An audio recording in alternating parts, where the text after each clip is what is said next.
ఓం శ్రీ పరమాత్మనే నమః. అందరికీ నమస్కారం. ఈ రోజు శ్రీమద్ భగవద్గీతలోని పంచమోధ్యాయమైన కర్మ సన్యాస యోగములోని 13వ శ్లోకము.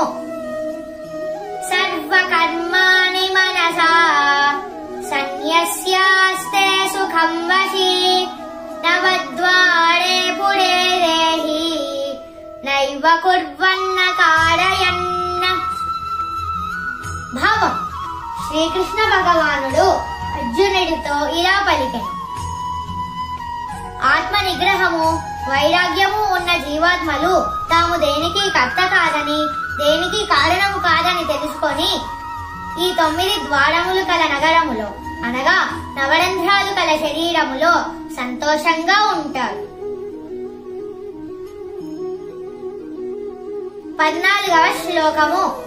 న కర్తృత్వం న కర్మాణి లోకస్య సృజతి ప్రభుః న కర్మ ఫల సంయోగం స్వభావస్తు ప్రవర్తతే.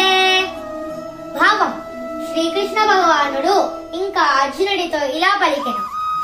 కర్తృత్వ భావన కాని, కర్మల స్వభావం కాని భగవంతునిచే సృష్టింపబడవు. కర్మఫలములను సృష్టించేది కూడా ఆయన కాదు. భౌతిక ప్రకృతి గుణములే వీటన్నిటినీ ప్రవర్తిల్లచేయు. 15వ శ్లోకము. నాదత్తే కస్యచిత్ పాపం నచైవ సుకృతం విభుః అజ్ఞానేనావృతం జ్ఞానం తేన ముహ్యంతి జంతవః. భావం: శ్రీకృష్ణ భగవానుడు ఇంకా అర్జునుడితో ఇలా పలికెను.